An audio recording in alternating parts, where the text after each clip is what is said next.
I'll never forget that Thursday afternoon. Los Angeles sunlight streamed through the floor-to-ceiling windows onto my MacBook keyboard, the screen displaying the proposal speech I'd been crafting for 3 months. Every word had been carefully sculpted, just like how I treated every line of code in my algorithms.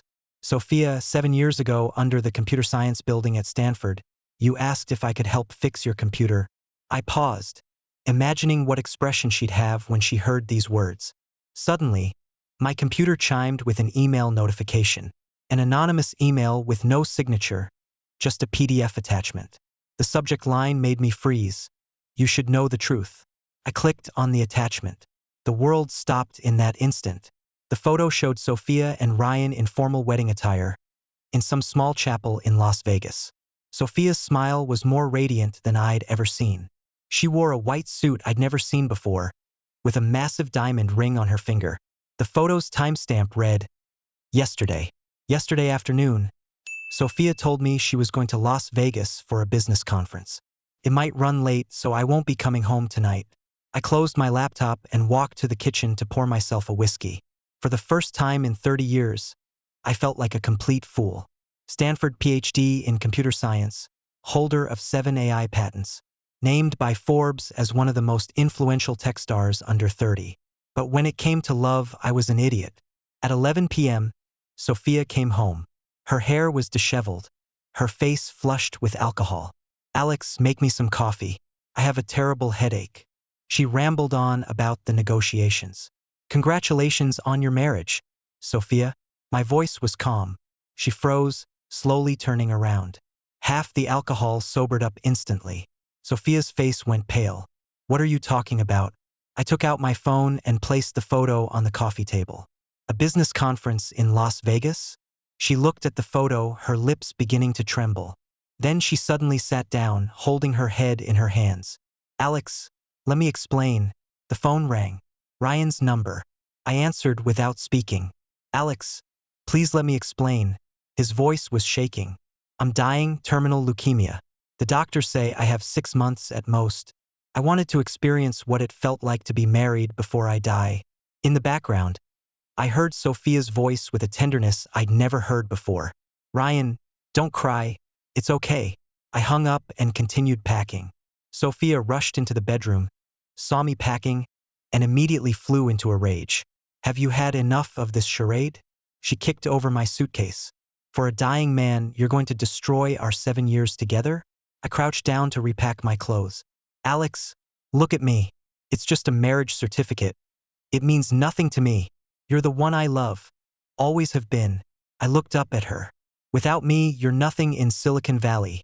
Her voice became shrill. It was my family that gave you your first startup funding. I zipped up my suitcase. I wish you both happiness, Sophia. The moment I walked out that door, I felt a long-lost sense of relief. Driving on the highway, I thought back to that afternoon 7 years ago. Stanford's computer science building. She walked in. Excuse me. Can someone help me fix my computer? I looked up and saw a perfect woman. Golden blonde hair, blue eyes, wearing a proper business school uniform. From that evening on, we were together. She told me her father was an investment banker on Wall Street. The Blake family had 300 years of history in Boston. And I was just a bookworm from an ordinary Chinese-American family in Los Angeles. My parents had run a restaurant in Chinatown for 20 years. But love made everything seem natural.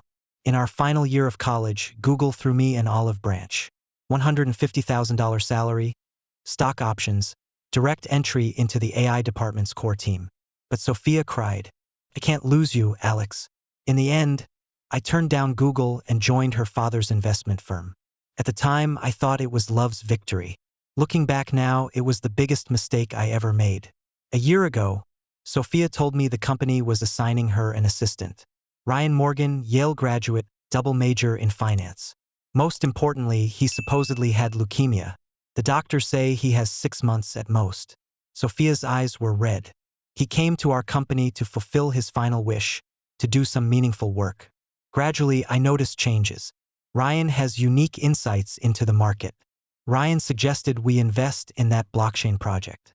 Before, she used to share all her work details with me. Now, I was the last to know anything.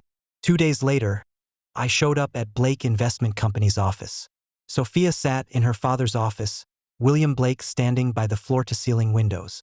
Ryan sat in the corner, looking sickly. Alex, we need to talk.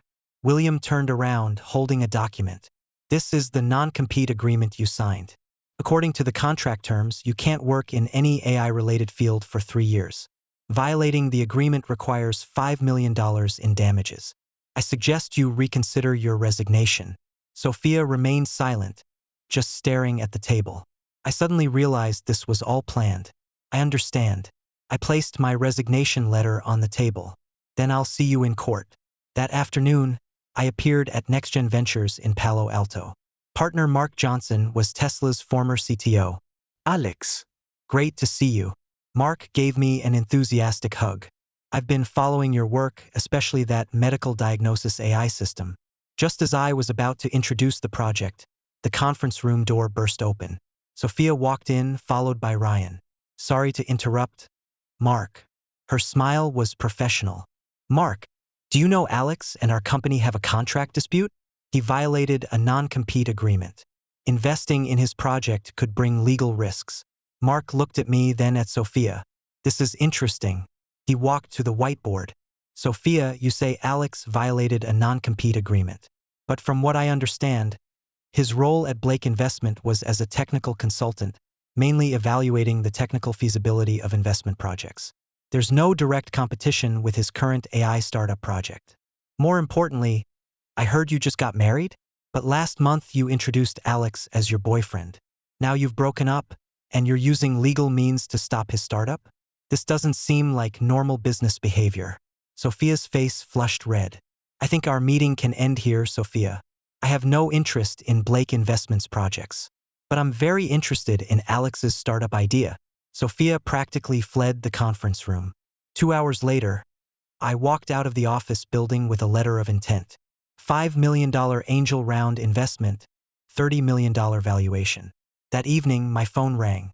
Sophia's number. Congratulations, Alex. You won. I wasn't trying to win against anyone, Sophia. I just wanted a fresh start. The company's stock price dropped 15% today. The board is considering revoking my partnership. All because of what you said today. I didn't respond. Ryan wants to see you. No need. I hung up. The next morning, I saw Sophia downstairs from my apartment building.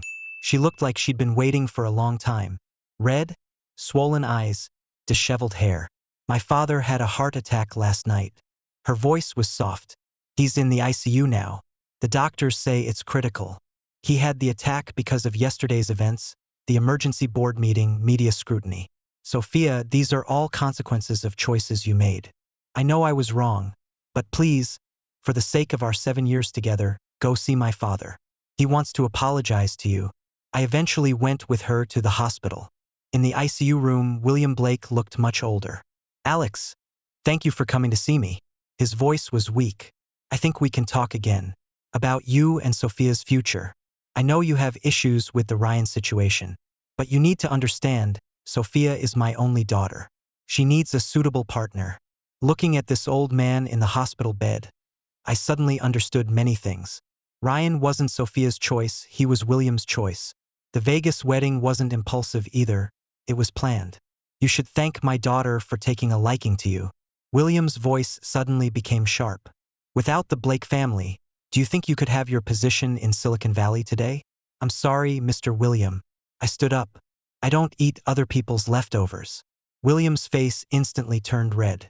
What did you say? I said, I won't accept a married woman. Even if her husband is dying, even if it's just an act. William used all his strength to sit up, raising his hand toward Sophia's face. You fool. A crisp slap. Sophia covered her face, tears streaming down. I'll make you both regret this. William pointed at me. I'll make sure you can't survive anywhere in America. I walked toward the door. I'll be waiting. A week later, I received a call from Sophia. I discovered Ryan's secret. Her voice sounded calm. That wedding was fake, the Vegas marriage certificate was fake too. I was packing in my MIT apartment. That's good, Sophia. I wish you find true happiness. Alex, I want to see you. We met at a coffee shop in Beverly Hills. She arrived early, looking much more haggard. Thank you for agreeing to see me.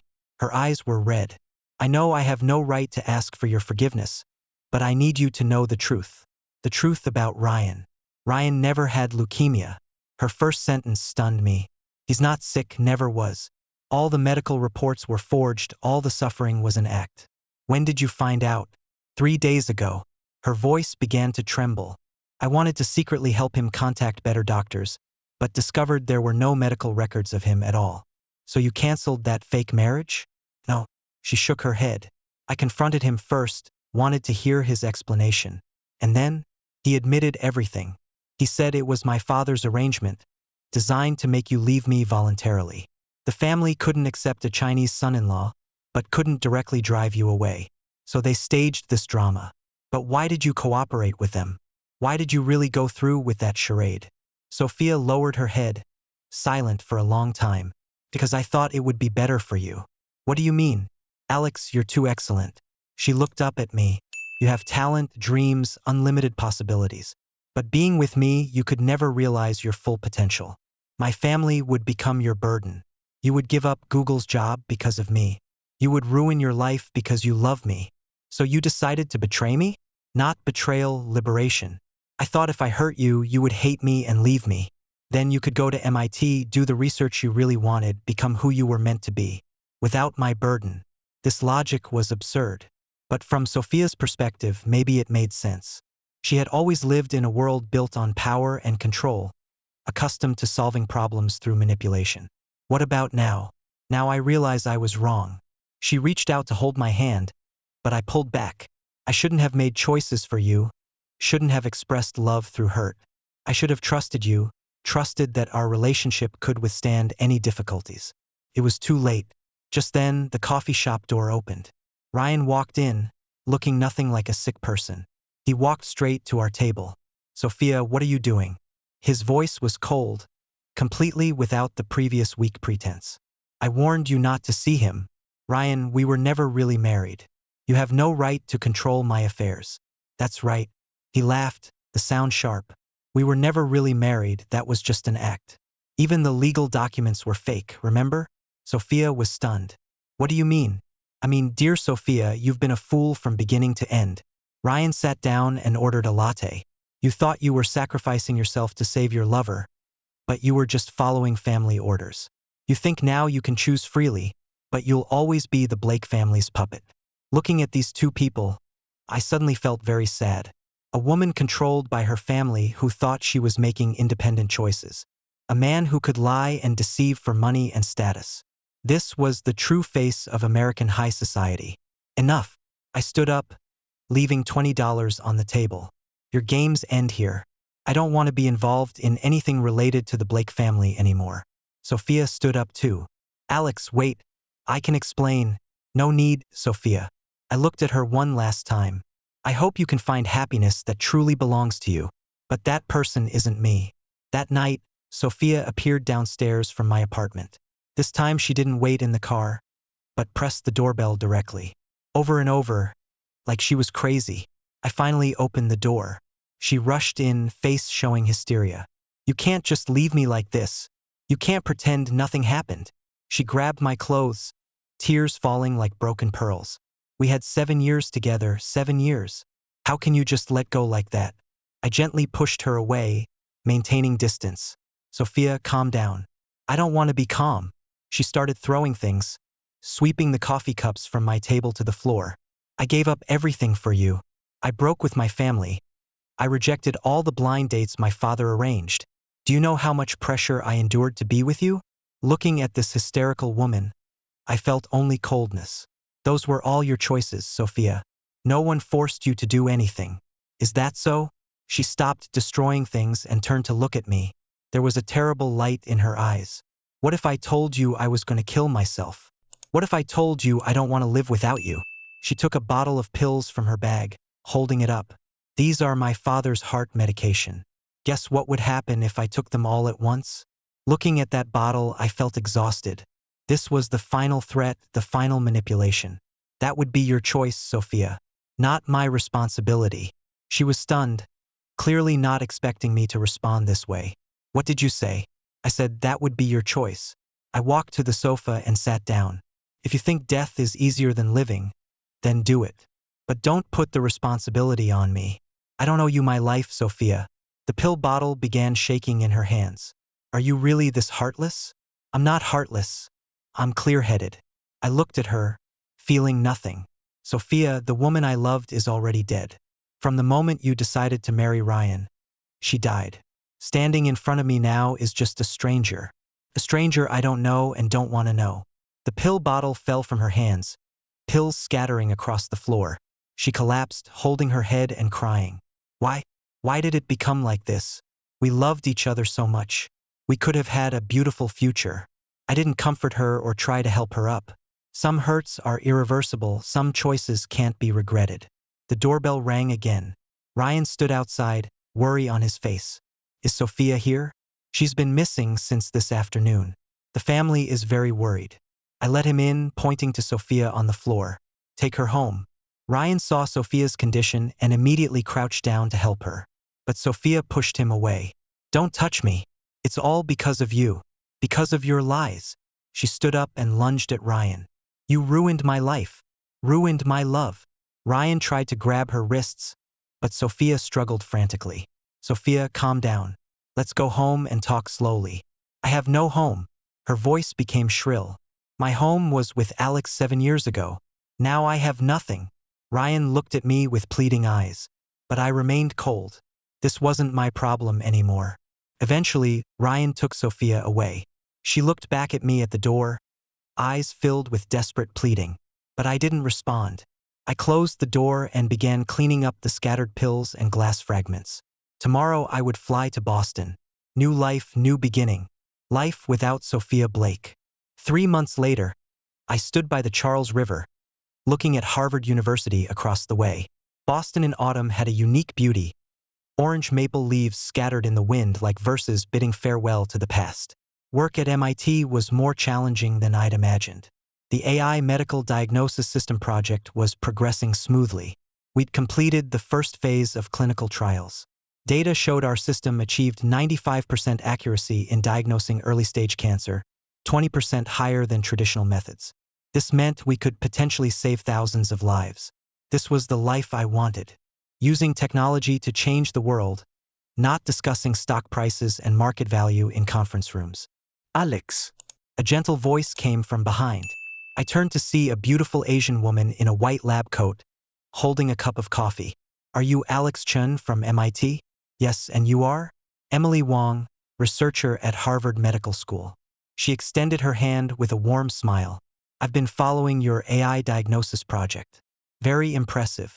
When we shook hands, I noticed her hands were soft but had the firmness characteristic of surgeons. I specialize in cancer research, particularly early diagnosis techniques. Maybe we could collaborate. For the next few hours, we chatted about work in a riverside coffee shop. Emily wasn't like Sophia with her aggressive ambition. Her intelligence was more restrained, more pure. The light in her eyes when discussing medical research reminded me of myself in the Stanford lab years ago. That pure thirst for knowledge, sincere desire to change the world. You know what? She sipped her latte, eyes somewhat shy. I've actually wanted to meet you for a while, but didn't know how to approach you. Why? Because I heard you had a very impressive girlfriend, a rising star in investment. You seemed well matched. I thought I had no chance. I was silent for a few seconds. The past felt like a heavy burden I didn't know how to explain to someone new. We broke up. Oh, sorry. I shouldn't have asked about personal matters. It's okay. I looked into her sincere eyes. That's all in the past. As the sun set, the Charles River surface reflected golden light. Emily and I walked along the river, discussing our research projects and dreams for the future. This feeling was strange, relaxed without any pressure, like two like-minded friends sharing their dreams. Emily, what kind of life do you want? I suddenly asked this question. She thought for a moment and smiled. Very simple. I want to save more lives and grow old with someone I love. I don't need any earth-shattering romance or proof of social status. Just sincerity and mutual respect. At that moment, I knew I'd met the right person. Not because of her beauty or education, but because of her values. She wanted a partner, not conquest. She wanted mutual growth, not control. That night back at my apartment, I received a text. Not from Sophia, but from an unknown number. Blake Investment Company went bankrupt. Sophia Blake is under FBI investigation for financial fraud. Her father, William Blake, had a second heart attack and is currently in ICU. Ryan Morgan has fled to the Cayman Islands. Thought you should know. A friend. Looking at this message, I felt no satisfaction. Only relief. The past was finally completely over. 6 months later, I stood again on Silicon Valley soil. Not as someone's boyfriend, not as some investment company's technical consultant, but as an independent entrepreneur. The medical AI diagnosis system had completed all clinical trials, and FDA approval was secured. Now I needed industrialization, scaling up. Mark Johnson arranged an investor meeting in Palo Alto's most famous venture capital building. The attendees were all top Silicon Valley investors, including Google Ventures, Sequoia Capital, and several renowned angel investors. I stood at the podium in the conference room, looking at 50 investors below. 2 years ago, I was still writing technical reports for Sophia's family's small projects. Now, I was presenting my value to all of Silicon Valley. Good morning, investors. I'm Alex Chun, and today I want to introduce an AI system that could transform the entire medical industry. I clicked the remote, and the first slide appeared on the giant screen. According to American Cancer Society data, over 600,000 Americans die from cancer annually. 40% of these patients could be completely cured if detected early. But traditional diagnostic methods are only 75% accurate and require significant time and specialist doctors. Investors below began listening seriously, some taking notes.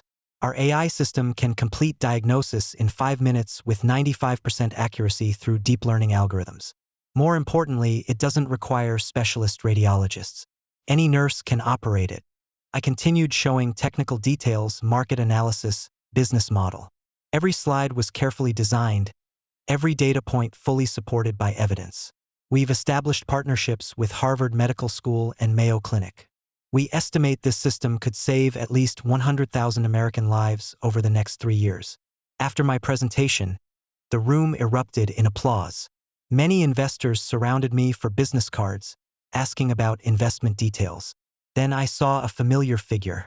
Sophia stood at the conference room door, wearing a simple black suit, looking much more haggard.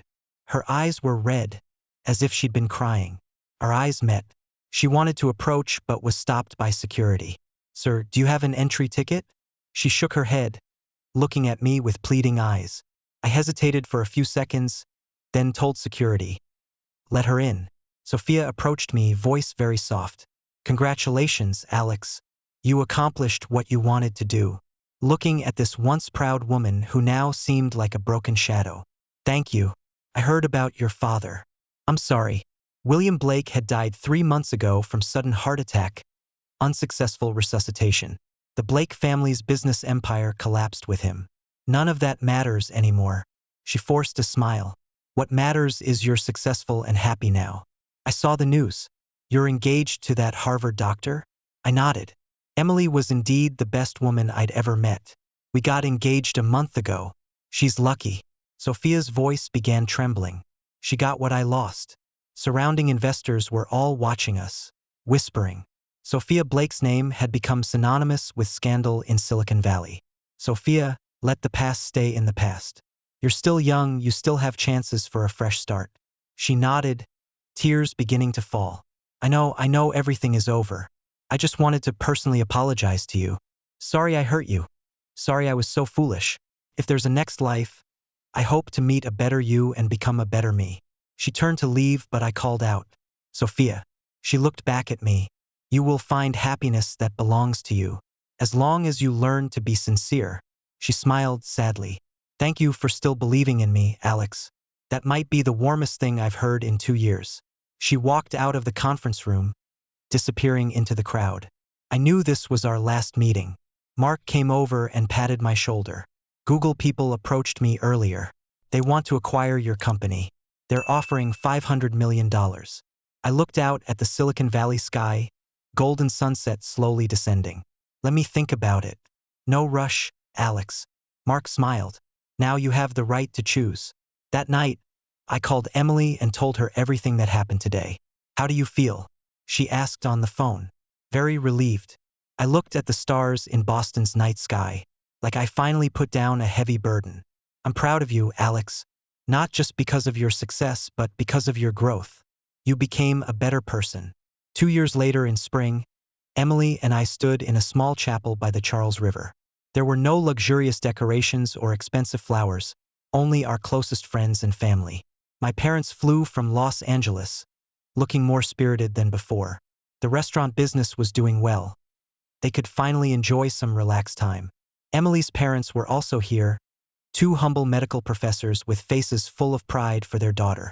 The pastor asked me, Alex Chen, do you take Emily Wong as your wife? To love, honor, and protect her, whether in poverty or wealth, sickness or health. I do. I looked into Emily's eyes, seeing the purest light I'd ever witnessed. No ambition, no scheming, just sincere love. Emily Wong, do you take Alex Chen as your husband, to love, honor, and support him, whether in poverty or wealth, sickness or health? I do. Her voice was soft but firm. As we exchanged rings, I remembered that afternoon 3 years ago by this same river. I had just escaped Sophia's world, heart full of anger and pain. Emily's appearance was like a lamp in darkness, illuminating my path forward. After the ceremony, guests chatted on the lawn outside the chapel.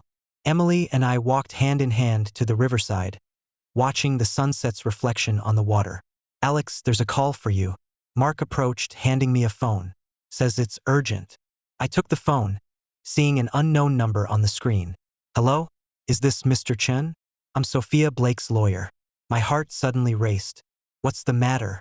I regret to inform you that Miss Blake died in a car accident last night on Pacific Coast Highway in Malibu. She died on impact. According to her wishes, she wanted me to notify you. I felt dizzy. Sophia was dead.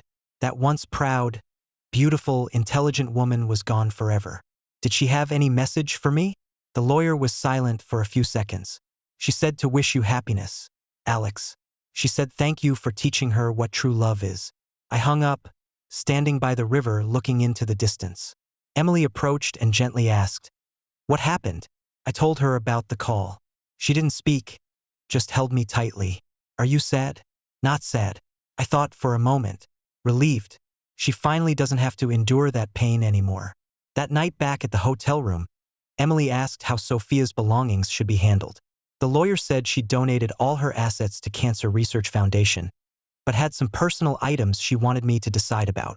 Donate them to charity. I didn't hesitate. Let them help people who need help. Emily nodded. Don't you want any mementos? After all, you had 7 years together. I looked out at Boston's night scene, remembering those years of love and pain. The best memorial is forgetting Emily. The Sophia from the past died in my heart 3 years ago. The one who died today was just a stranger. She nodded understandingly, then came over and hugged me. I love you, Alex, not because of your success or wealth, but because of your kindness, sincerity, and strength. Spring sunlight was warm, river water clear, everything full of hope. A white seagull flew over the river's surface, wings glinting in sunlight, like our future, full of infinite possibilities. I turned to look at Emily. This kind, intelligent, sincere woman would accompany me through every stage of life. We would research together, save lives together, grow old together. This was the love I wanted. This was the life I wanted.